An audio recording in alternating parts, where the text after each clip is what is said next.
दौराने trial Imran Niazi ने फिर वही बातें की, वही पुराना रिकॉर्ड चलाया। तो क्या मीडिया को चाहिए था कि चेक करते कि ये ऑफिशियल सीक्रेट्स एक्ट की वायलेशन है कि नहीं है? वो जुर्म 2 दफ़ा सरजद हो रहा है। मैं तो समझता हूं कि ये जुर्म जो परसों इमरान न्याजी ने किया, कानूनी कार्रवाई होनी चाहिए कि आप एक ट्रायल के दौरान एक sovereign state United states of America पे दोबारा इल्ज़ाम लगा रहे हैं बगैर सबूत के। और देखें, इमरान न्याजी की अपनी स्टेटमेंट्स ऑन रिकॉर्ड हैं। बाजवा ने कहा कि अपनी हुकूमत गिरा दो, तो मैंने अपनी हुकूमत गिरा दी। नहीं नहीं नहीं, मेरी हुकूमत मोहसिन नकवी ने गिराई। नहीं नहीं नहीं, मेरी हुकूमत डोनाल्ड लू ने गिराई। नहीं नहीं नहीं, मेरी हुकूमत बाजवा ने डोनाल्ड लू के कहने पे गिराई। नहीं नहीं नहीं, मेरी हुकूमत नवाज शरीफ, जरदारी और शहबाज शरीफ ने मिलके गिराई। नहीं नहीं नहीं, वो मैं खुद था, नहीं बाजवा था, नहीं डोनाल्ड लू था, नहीं जरदारी था, नहीं नवाज शरीफ था। ज़हनी तवाज़ुन भी दुरुस्त नहीं है, क्योंकि मुद्दत भी मुकम्मल नहीं की और इद्दत भी मुकम्मल नहीं की। कोई एक काम तो मुकम्मल कर ही लेता है इंसान, मगर ना इद्दत है ना मुद्दत है। और जिस तरीके से रोज़ झूठ खड़ा जाता है, तो बताएं ना उस साइफर के अंदर क्या था? रोज़ इस तरह के साइफर आते जाते हैं, रोज़ ममालिक अपने तासुरात का इजहार करते हैं। कोई मुल्क किसी दूसरे मुल्क के सफ़ीर को बुला के ये नहीं कहता कि बच्चों तैयार हो जाओ, कल हुकूमत गिर जानी है। ये कोई बिल्लू बदमाश है किसी लाहौर के मोहल्ले मुगलपुरे का कि जो सामने वाले को कहेगा कल तेरी गई भाई, कल तेरी किल्ली उड़ गई। यानी अमेरिका का एक असिस्टेंट सेक्रेटरी ऑफ स्टेट हमारे सफ़ीर को बुलाता है और कहता है बच्चों तैयारी कर लो, तुम गए। ये कभी हुआ है तारीख के अंदर? क्या ये मुमकिन है? ये जो साइफर की कहानी घड़ी गई है और जिसका इन कैमरा ट्रायल होना चाहिए, क्योंकि बार बार वो जुर्म सरजद हो रहा है।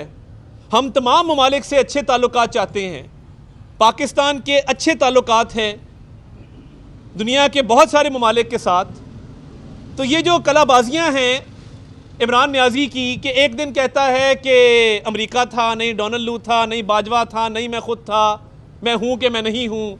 ये पता नहीं किस स्टेट ऑफ माइंड में ये हरकतें और ये सारे मामलात किए गए हैं। तो मुझे तो ये समझ नहीं आती कि पाकिस्तान के उलमा को चुप क्यों लग गई। उलमा इकराम से निहायत अदब से ये गुजारिश करना चाहता हूँ कि तब के नवाज शरीफ ने कुछ किया भी नहीं था तो आप फतवे जारी कर रहे थे। इधर तो भरकस निकल गया है पाकिस्तान की मोरालिटी का, मॉरल वैल्यूज़ का, अक़दार का। कोई हद होती है। आप हाजरा पनेज़ई की किताब पढ़े, बंदों के कानों से धुएं निकलते हैं। क्या इस मुल्क में अब यही रह गया है? और ये शख्स हुक्मरानी के लिए कभी भी फिट नहीं था। ये किसी स्टैंडर्ड से हुक्मरान नहीं बन सकता था।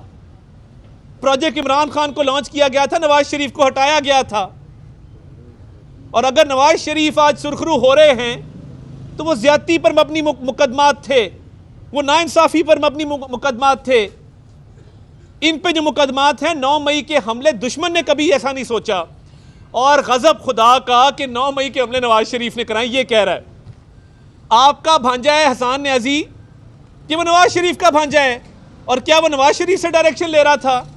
यास्मीन राशिद, महमूदुर रशीद, शरियार अफरीदी, मुराद सईद, क्या ये 9 मई को नवाज शरीफ से राब्ते में थे? क्या आपके तमाम पार्टी के रहनुमा जो GHQ पहुंचे, जिन्होंने कैप्टन कर्नल शेर खान के मुजस्मे को मसमार किया, जिन्होंने कोर कमांडर हाउस को आग लगाई, क्या आपकी पार्टी में शामिल नहीं है? क्या आपकी तीनों बहनें उस्मा खान, नौरीन खान, अलीमा खान, ये आपकी बहनें नहीं है? ये नवाज शरीफ से राब्ते में थी? ये नवाज शरीफ से इंस्ट्रक्शन ले रही थी कि हमने कोर कमांडर हाउस जाना है? तो ये तो बड़े अफसोस की बात है अगर आपका पूरा खानदान, आपके भांजे, आपकी बहनें नवाज शरीफ से इंस्ट्रक्शन ले रही थी 9 मई की। शर्म से डूब मरो कि जेल जाके भी तुम झूठ से बाज नहीं आते। एक के बाद एक तुम्हारे ऊपर केस साबित होते जा रहे हैं। वो साइफर हो, वो तोशा खाना हो, वो 190 मिलियन पाउंड पे क्यों नहीं बोलते? 190 मिलियन पाउंड पाकिस्तान की तारीख का सबसे बड़ा डाका है कि एक प्रॉपर्टी टाइकून जिनका नाम मलिक रियाज है, उनसे पहले कई सौ कनाल जमीन लेते हो तोहफे में, फिर तुम्हारी बीवी 5-5 कैरेट की अंगूठियां मांगती है, फिर 60 अरब रुपए की छूट देते हो। अब तो सुप्रीम कोर्ट ने कह दिया कि यह स्टेट का पैसा था, कि यह हुकूमत पाकिस्तान का पैसा था। अब पीछे क्या रह गया है? मेरा यह मुतालबा है कि 190 मिलियन पाउंड का अलकादिर ट्रस्ट का केस रोजाना की बुनियादों पर चलाया जाए। मफरूरों के पीछे छुप रहे हैं कि जी 6 बंदे इस केस में मफरूर हैं, शिदात अकबर, मलिक रियाज, अली रियाज मलिक, बैरिस्टर नसीम ज़िया। भाई आओ ना, बताओ कि 60 अरब रुपया जो बंद लिफाफा कैबिनेट में आया और आपने कैबिनेट को कहा कि ये 60 अरब रुपया माफ कर दो, यानी एक सुप्रीम कोर्ट के ऑर्डर में लिखा है फ्रॉम पीटर टू पॉल, आपने 2 बंदों के पैसे देने हैं, मैंने इनके पैसे देने हैं और इनके पैसे देने हैं, मैं इनसे पैसे लेके इनको दे दूं। तो ये कहां का मजाक है और ये किस किस्म का इंसाफ है कि आप पे जुर्माना आयद किया 460 अरब का सुप्रीम कोर्ट ने। इमरान नियाजी ने अपनी हुकूमत के जरिए जुर्माने, एक और जुर्माने का पैसा जो 60 अरब रुपया 190 मिलियन पाउंड की सूरत में बरतानिया से आना था, वो मंगवा के तो सेटल करके 460 अरब रुपए का जुर्माना सेटल करने में अदा कर दिया। और क्या आपने अंगूठियां नहीं मांगी? क्या आपने तहाइफ नहीं बेचे? क्या आपने अलकादिर की जमीन नहीं ली? क्या फरा गोगी ने 200 कनाल जमीन मलिक रियाज से गिफ्ट नहीं ली? एक चोर बाजारी थी, इकट्ठे बैठते थे एहसन जमील, फरा गोगी, बुशरा मानेका, इमरान नियाजी, और ये मिल के बंदर बांट करते थे कि आज ये डाका डालेंगे, कल वो डाका डालेंगे, परसों फलां डाका डालेंगे, और मकरू अमल करते थे वहां पे। आप उस मुलाजिम की स्टेटमेंट पढ़ें, हद हो गई आप लोगों वाली। कौम को बेवकूफ बनाया हुआ है, इस्लाम के नाम को गंदा कर रहे हैं और उलमा इकराम भी सोए हुए हैं। ये पाकिस्तान की तारीख का बदतरीन हुक्मरान था इमरान नियाजी, जिसने डाके भी डाले, चोरियां भी की, इस्लामी इक़दार को भी पाश पाश किया, और आज भी प्रोपेगेंडा मशीनरी जो है वो झूठ बोलने से बाज नहीं आ रही।